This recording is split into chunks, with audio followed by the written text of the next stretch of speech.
Inirekomenda ng Board ng Firearms and Explosives Office ng PNP na kanselahin ang lisensya ng mga baril na nakarehistro kay Senador Bato de la Rosa. Ang Department of Justice nanawagan sa Senador na sumuko na. Saksi si Maki Pulido. Ang rehistro para sa 118 baril na nakapangalan kay Senador Bato de la Rosa pinakakansela na ng NBI. Sumulat na sila sa PNP para rito. Hiling nila sa PNP iutos sa senador na isuko ang kanyang mga armas sa loob ng 48 oras at makipag-ugnayan sa lahat ng PNP unit, kabilang ang mga pulis sa Davao Region para sa agarang pagkumpiska sa mga ito. Kanina inirekomenda ng Board of Firearms and Explosives Office ng PNP ang kanselasyon ng lisensya at registration ng mga baril ni De La Rosa.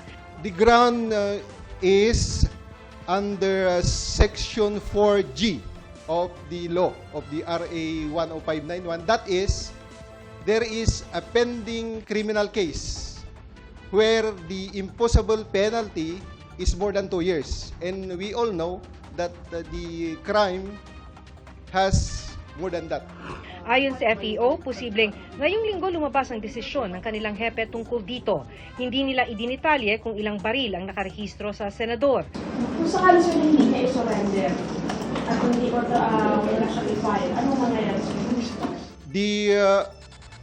The team coming from our FEO or CSG will proceed to the address given for the confiscation. Itinuturing ng NBI na armed and dangerous ang tinawag nilang puganteng senador. Sa isang pahayag, pinalagan ito ng abogado ni De La Rosa na si Attorney Jimmy Bondoc. Wala raw kahit anong patunay na armed and dangerous ang kanyang kliyente. Tuloy ang paghahanap ng mga otoridad kay De La Rosa batay sa mga impormasyong hawak ng DOJ na sa Pilipinas pa ang senador. Kaya nananawagan sa kanya si Justice Secretary Frederick Vida na sumuko na. Siya po'y incumbent senator.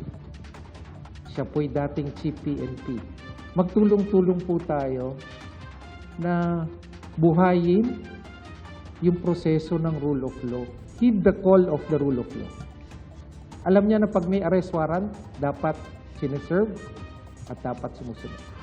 Hiniling din ni Vida sa abogado ng senador na ituro ang lokasyon nito para maisilbi nila ang warrant of arrest mula sa International Criminal Court. With respect to his public representation that he allegedly knows the whereabouts of Senator Ronald M. De La Rosa, I have directed the issuance of a formal letter request asking him to provide the department with any information in his possession or available to him regarding the whereabouts or information leading to the location of Senator De La Rosa. Sa ilalim ng batas, merong tinatawag na client-lawyer privilege kung saan itinuturing na confidential ang komunikasyon ng isang abogado sa kanyang kliyente. Pero sabi ni Vida, the client-lawyer privilege doesn't excuse him being an officer of the court, doesn't excuse him from cooperating, or doesn't excuse him from committing crimes like concealing offenders, misleading authorities, or delaying legal processes. Pero sabi ni Attorney Bondoc, walang impormasyon ng buong legal team kung nasaan si De La Rosa. Hindi rin daw nila gustong malaman kung nasaan siya para daw magampanan nila ng maayos ang kanilang tungkulin. Nauna nang ibinasura ng Korte Suprema ang hiniling ng kampo ni De La Rosa na temporary restraining order at status quo anti-order laban sa pag-aresto sa kanya. Sa 18 mahistrado, 9 ang pumabor na ibasura ang petisyon ni De La Rosa, 5 ang kontra sa desisyon at 1 ang hindi bumoto.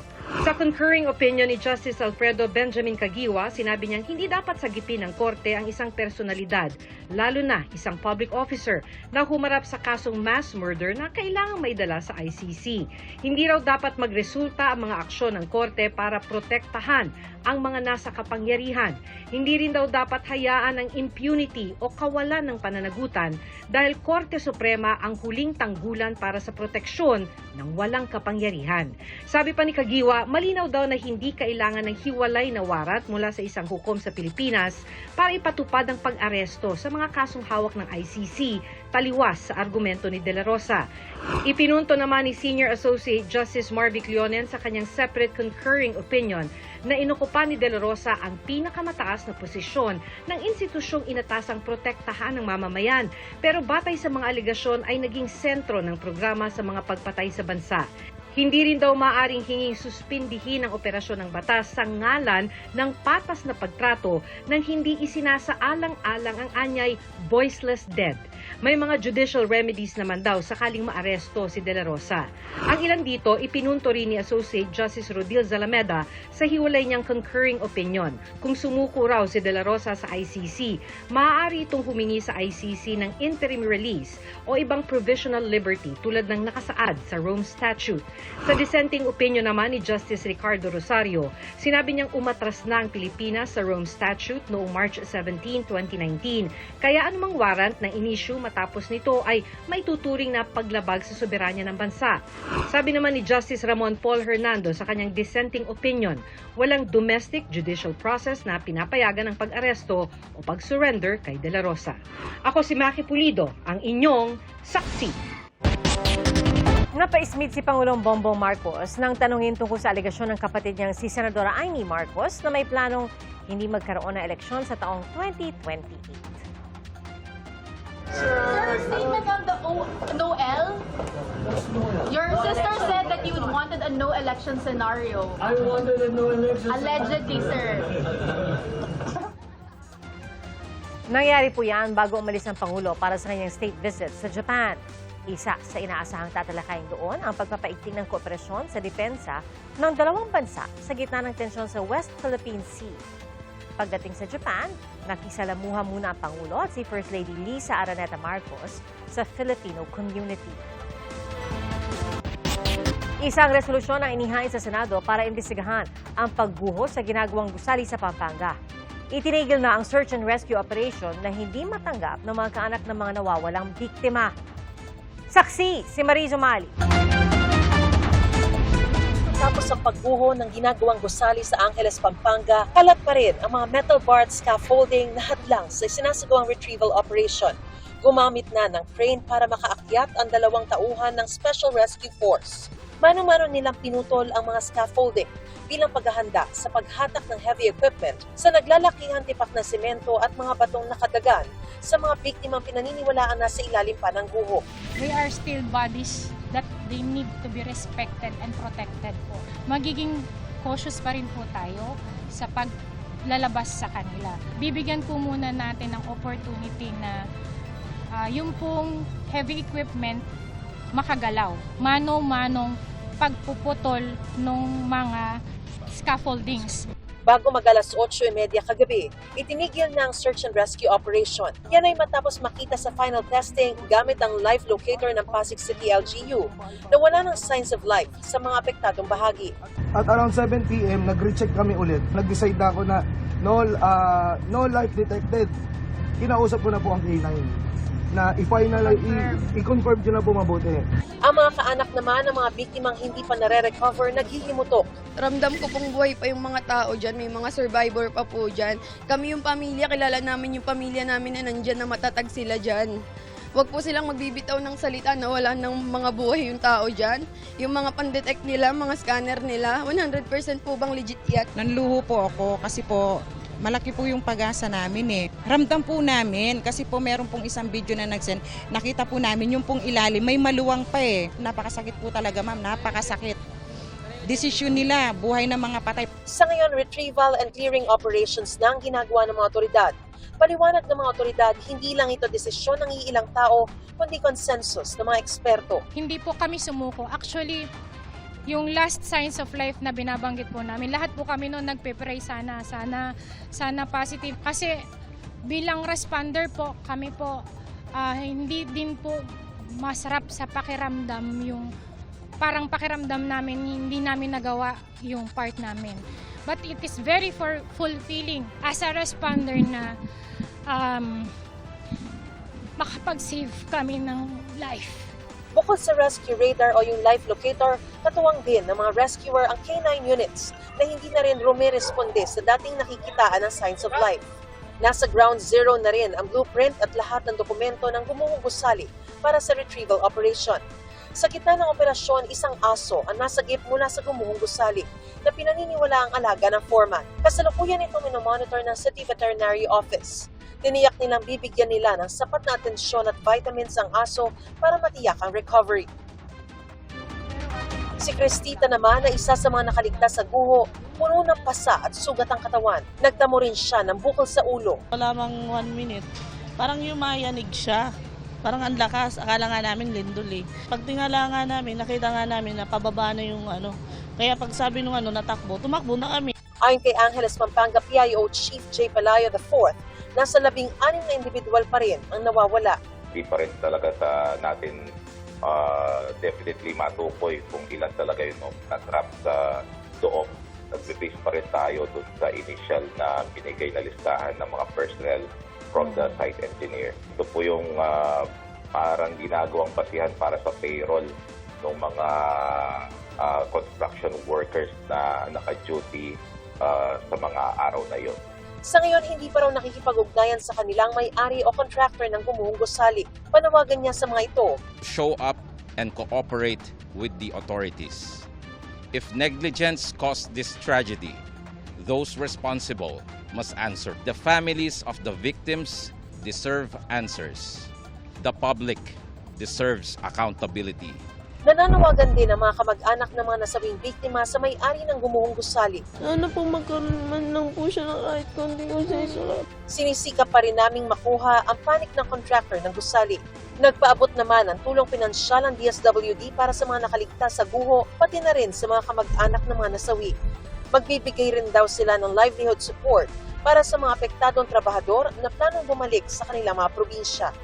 Isang resolusyon naman ang inihain ni Senador Kiko Pangilinan para imbestigahan ang pagguho. Samantala, isinailalim sa isang buwang preventive suspension si Dole Region 3 Director Geraldine Panilio. Ako naman po bilang public servant ay ready to face po kung anuman ang kahihinat na nito dahil ako po ay siguradong-sigurado sa ginawa po namin na trabaho. Ako si Mariz Umali ang inyong saksi.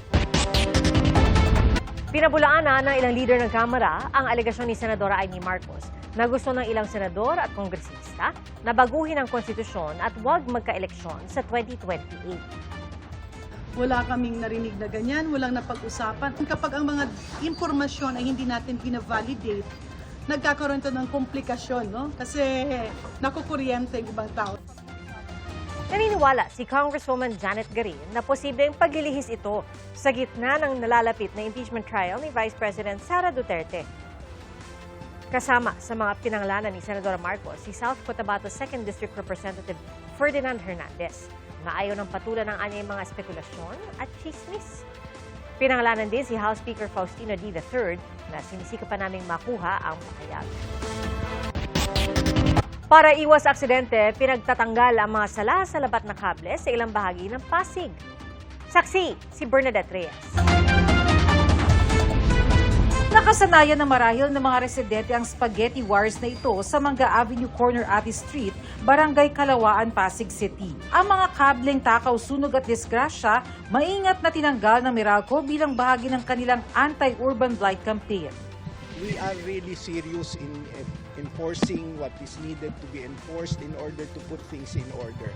At hindi lang po dito sa area na ito, as you know, it's the entirety of the city of Pasig and even beyond. Pinatawag din namin lahat ng telcos na sabi namin, susuportahan namin yung Meralco dito kasi hindi pwedeng habang buhay ay ganito ang sitwasyon ng mga spaghetti wire natin.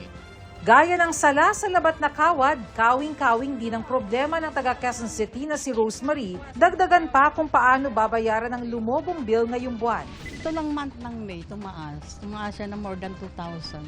Siguro dahil sobrang init, kaya sabay-sabay ang gamit ng electric pan. Ayon sa Energy Regulatory Commission o ERC, talagang tumataas ang bayarin kapag tag-init. That has always been the trend. Every time na may mga alerts, tumataas yung rates. But there are mitigating measures naman. There has always been an increase in electricity rates during summer months. Kasi mataas yung demand and then if may outages, doon po nagkakaroon ng problema sa supply. Pag-aaralan daw ng ERC kung kaya pang i-extend ang suspensyon sa paniningil ng Green Energy Auction Allowance o GEAOL na pondong ginagamit para sa pagdevelop ng renewable energy project sa bansa. Bernadette Reyes, ang inyong saksi. Aminado ng ibang party list representative na napagsamantalahan ng ilan nilang kasamahan ang party list system sa bansa. At sa pag-aaral ng Philippine Center for Investigative Journalism o PCIJ, lumabas na kalahati ng mga party list representative na bibilang sa political dynasty. Saksi si Mark Salazar.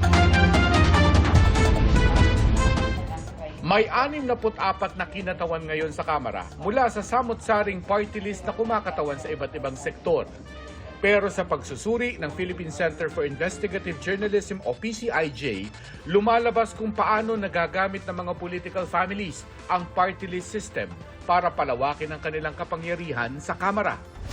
Ayon sa PCIJ, isa sa bawat 4 na party list representative sa 20th Congress ay may kamag-anak na mambabatas din. At ayon pa sa pag-aaral ng PCIJ, sa 64 na party list representatives ngayon, 32 o 50% ang nabibilang sa mga maituturing anilang political dynasty. Ginagamit daw ang party list system para bigyan ng posisyon ang kanilang 3rd to 4th generation ng kanilang political dynasty. Gamit din ang parehong makinarya na ginamit nila sa probinsya para makuha ang iba pang posisyon. Kaya nga sabi nila, ginawa na raw House of Families ang dapat ay House of Representatives. Sa pagsilip ng PCIJ sa 2025 election results, nakitang karamihan sa mga nanalong party list representatives na galing sa political dynasty ay ipinanalo lang din ang kanilang mga bailiwick sa probinsya. Sabi ni COMELEC Chairman George Garcia, hindi naman kasi yan ipinagbabawal ng batas. Hindi po namin pwedeng tingnan kung paano siya nanalo so long as may mga boto na pumasok sapagkat siyempre po, yung po kasing party list, pwedeng kuhanin lang ang kanyang boto sa isang probinsya. Wala pong sinasabi na dapat ito'y nasa buong Pilipinas. Yung po'y hindi pinagbabawal ng ating pong batas. Noong isang linggo, ipinasa sa ikalawang pagbasa sa Kamara ang kanilang bersyon ng Anti-Political Dynasty Bill. Pero sabi ng PCIJ, ang House version ay magli-legalize lang ng political dynasty imbis na pagbawalan. Mga taga-party list din na nagsasabing napagsamantalahan nga ang party list system ng ilan nilang kasamahan. Hindi maikakaila yan, kaya maraming mga tao tinitignan na yung party list na backdoor ng mga dynasty, ng mga kontraktor, at ng mga grupo na wala namang malinaw na sektor na nire-represent. All the more disturbing na kapag party list na involved sa corruption, kailangan nating habulin, ibalik ang party list sa kanyang tunay na esensya. Idinulog na noon sa Korte Suprema ang kwestiyon kung bakit kilalang mayayaman ang kumakatawan sa mahihirap. Ang Korte ang nagsabing kahit sino ay pwedeng kumatawan sa isang advokasya. Tumangging humarap sa aming kamera ang mga pinuno ng Party List Coalition, pero nagsabi silang may ikinakasa silang bill na magre-reforma sa party list system. Kung lulusot ito sa 20th Congress, magkakaalaman. Ako, si Mark Salazar, ang inyong saksi.